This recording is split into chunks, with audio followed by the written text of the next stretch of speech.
Okay. Matagal na kasi hindi ako nakakapagsalita dito. Magandang umaga mga kapatid. Sino po ang hindi nakakakilala sa akin? Amen. Ako po si Brother Art, kapatid ni Tors, pero kung tignan ninyo, parang hindi. Ano lang ito sa magulang ko. Saka si Pastor Clifford, is ko na rin siya. Sabi ko siyang nag-pray. But I cannot oblige him or demand him to come dahil personal po tayo sa Diyos. Hindi po tayo nakikikuan na mag-demand na mabalik ka o ano. So, we just pray. No? So,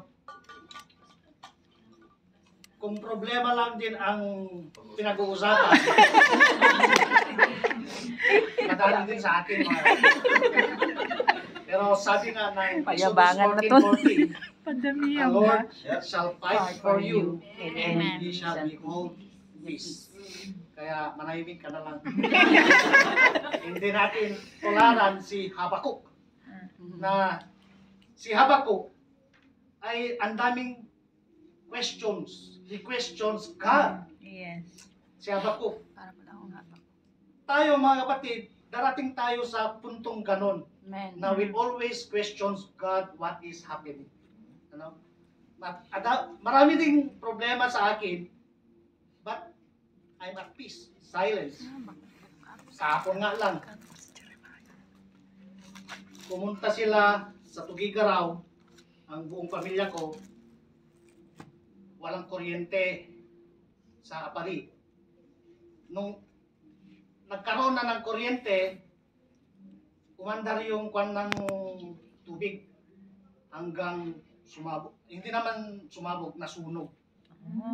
So, salamat sa Panginoon, hindi sumabog o ano. So, dumating sila na nasunog lang yung power, yung makina. So, sabi ko, pera na naman yan. Last week ka lang, namumroblema din ako sa pera. Dahil ang bunso ko, magta-transfer ng kasera, ng boarding. Dahil nahirapan daw siya sa lupak-lupak na sa kwan. So, kailangan na naman niya ng pera. Kaya, yung mga nangailangan ng pera dyan. Pero nung Friday, Give me your money.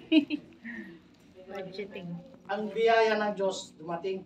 Yes. Sabi ng isang kaibigan, hindi ko sasabihin yun dahil meron si Tors.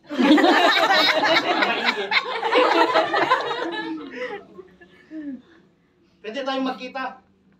Wala, pumunta ako sa Manday Sumay. Hindi, pumunta kita. Pinunta na ako. Binigyan na ako ng red bucket. Wow. Salamat Panginoon. Hindi ko alam yun, hindi ko na-expect. Binilang ko, wow, salamat Panginoon, pero kulang. Pero nagpapasalamat din ako. So, maraming problema kapatid. Ang asawa ko may gallbladder stone and kidney stone. I just keep silent. Amen? Manahimik ka na. Sabi ng Diyos eh. Mag-pray na lang natin. Alam ko, gagaling yan. Kidney stone, pwedeng maihi yan. Yes. Gallbladder stone, pwedeng kuwan yung pato. Tapos, kasi itong taon na ito, may nanganak sa amin, yung anak ni Pastor Reming, sa Sana All. Nung may apo ko na siya, nagsasana all ako. Ngayong taon na ito, mayroon na rin sa akin. Ako po. Dininig na kasi sabi mo sana all. Graduating ang anak ko na babae. Ayun. Sana all kasi ako. Si Brother Tors yun. Pero ang kagandahan nito, God sometimes is not just fixing you.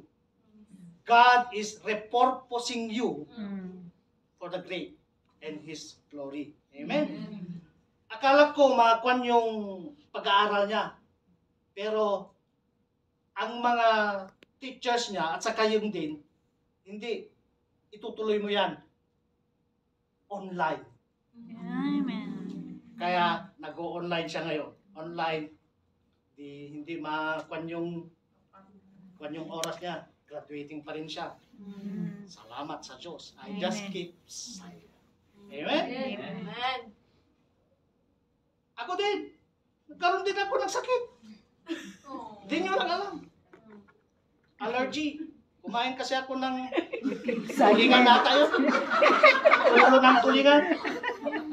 Na hindi fresh ata. At saka pos, hindi nilagyan ng maraming sili yung pagluto ni Tols. Para Jitters wala. Kaya yun, allergy yun. Nagpagamutin ako. Kaya, tapos high blood din. 170 over 110. Taas. Oo. Walang Sensyo pera. lang tayo. Mamaya kung ano mangyayari. Just keep silent. Amen? The Lord shall fight for you. Amen? Kung ano man ang problema, mga kapatid, sometimes nagiging habakuk nga tayo. We always question God. But God is just repurposing you for His glory. He cannot just fixing you. Amen? Maraming heroes of the Bible na ganun ang nangyayari. Si Moses, rinupurpose niya. Di ba? Phoenix niya yung buhay niya. Kala niya, Egyptian siya. Hebrew pala siya. Phoenix niya. Yan rin, nagkaroon siya ng ibang purpose. Amen? So, patuloy po tayong manalangin sa isa't isa. Si Clifford, tinatanong ko kung saan siya na siya. Hindi pa sinasagot kung kasi lumipat siya. Hindi niya pinapaalam kung saan siya nakatira ngayon. Paano ko mabibisita? Amen? So, keep silent. So, mga kapatid, sa mga bisita natin, patuloy po tayo. This ministry has a purpose. Amen? Amen. And thank you sa mga pastor natin, sa mga leaders. At ako, inaanin ko, I'm struggling in my spiritual life, emotional life, physical life. Financial life. Just keep. Amen. Amen.